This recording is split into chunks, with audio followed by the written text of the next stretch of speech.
కనపడిన తర్వాత ఆయన వెళ్ళి శిశుపావృక్షం మీద కూర్చొని నాకు కనపడుతుంది సీతమ్మ అని వెతికారు. కనపడింది. కనపడిన సీతమ్మ గురించి వాల్మీకి మహర్షి ఇంకో సర్గలో చెప్పకూడదా? 15వ సర్గ 16వ సర్గలో చెప్పారు సుందరకాండలో. ఎందుకు చెప్పారు అంటే 15 పంచదశాక్షరి మహామంత్రం అమ్మవారికి సంబంధించింది, షోడశి అమ్మవారికి సంబంధించిన మహామంత్రాలు ఈ రెండు. అందుకని 15, 16 సర్గల్లో అమ్మవారి దర్శనం అవ్వాలి. అందుకని 15, 16 సర్గల్లో సీతమ్మ దర్శనం అయింది. అంటే పరదేవత దర్శనం కాబట్టి అక్కడే అవ్వాలి, ఆ సర్గల్లో అవ్వాలి. నుంచి ఒకేసారి ముప్పోకలు వెళ్ళాలి ఆ వర్ణన. దాన్ని అంత గొప్పగా కావ్యంగా రచన చెయ్యాలి, పరిశీలిస్తేనే కనపడాలి. ఇప్పుడు అక్కడ కూర్చుని ఆయన చూస్తున్నారు. కూర్చుని ఆయన సీతమ్మ తల్లి దర్శనం కోసం ప్రయత్నిస్తుంటే ఆవిడ కింద కనపడింది. కనపడగానే ఆయన ఆవిడ్ని చూసి పరమానందపడిపోయారు. సీతమ్మ దర్శనమైంది. ఇప్పుడు ఆవిడ ఎలా కనపడింది ఆయనకి? అశ్రుపూర్ణముఖీం దీనాం కృషాం అనసనేన చ శోకధ్యానపరాం దీనాం నిత్యం దుఃఖపరాయణం. నేను మీతో అన్నది ఇది. ఇక్కడ ఆమె పరదేవతా స్వరూపిణి. ఇప్పుడు అదే శ్లోకాన్ని మీరు 2 సార్లు చూడండి. అశ్రుపూర్ణముఖీం ఏడుస్తూ ఉంది, దీనాం చాలా దీనంగా ఉంది. ఎందుకంటే ఇప్పుడు తను రాముణ్ణి కలుసుకోలేని స్థితిలో ఉన్నదానిలా ఉంది.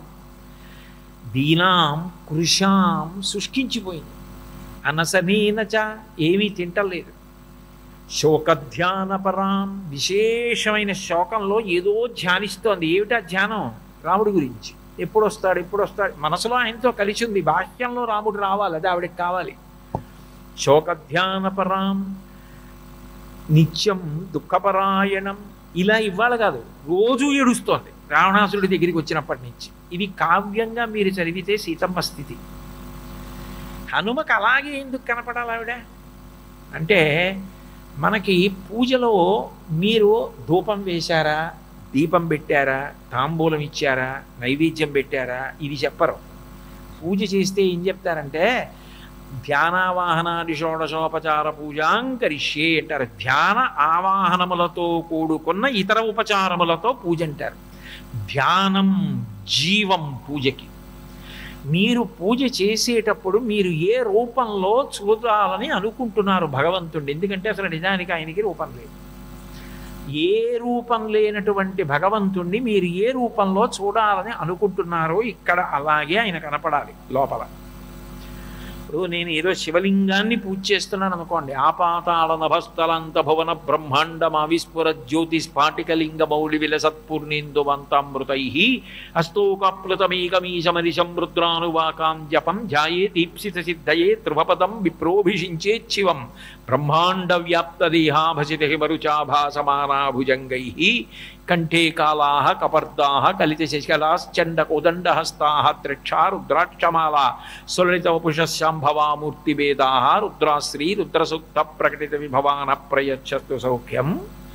బ్రహ్మాండ వ్యాప్త దేహ అంతటా నిండిపోయి కరచరణాదులతో లేని ఆ లింగస్వరూపం దేని యందు సృష్టి జరుగుతోందో, దేని యందు నిలబడుతోందో, దేని యందు లయమవుతోందో అది ఒక గుర్తుగా చూస్తే ఇదిగో నేను చూస్తున్న ఈ లింగస్వరూపం అన్నాను అనుకోండి. పరబ్రహ్మాన్ని ఒక లింగస్వరూపంగా చూస్తున్నాను. అదే నేను కరచరణాదులతో చూశాననుకోండి, ధవళవపుషమిందోర్ మండలే సన్నివిష్టం భుజగవలయహారం భస్మదిగ్ధాంగమీశం మురగయ పరశుపాణిం చారు చంద్రార్ధమౌళిం హృదయ కమల మధ్యే సంతతం చింతయామి అన్నాను అనుకోండి. తదియనాటి చంద్రరేఖతో పట్టు బట్ట కట్టుకుని రుద్రాక్షమాలతో సర్పహారాలతో కంకణాలతో కేయూరాలతో ప్రకాశిస్తున్నటువంటి పరమశివుని యొక్క రూపాన్ని చూస్తున్నానంటే ఇక్కడ అది చూస్తున్నానని గుర్తు. అసలు ముందు ధ్యానం దగ్గర మొదలు పూజ. ఆయన వెతుకుతున్నంతసేపు ఎంతోమంది కనపడ్డారు ఆయన. నచాకులీనా నచహీన రూప నదక్షిణానానుపచారయుక్త భార్యాభవత్తస్య నహీన సత్వా నచాపి కాంతస్య నకామనీయ. ఎంతమంది కనపడినా ఆయన అనుకునేవారు మనసులో, మా సీతమ్మ ఇలా ఉండదు, భగవంతుడిని మనం చూసామా, అయినా ఇలా ఉంటాడు అని ధ్యానం చేస్తున్నామా? మనం చేసిన ధ్యానానికి భక్తికి అలాగే ఆయన గోచరించాలి కదా.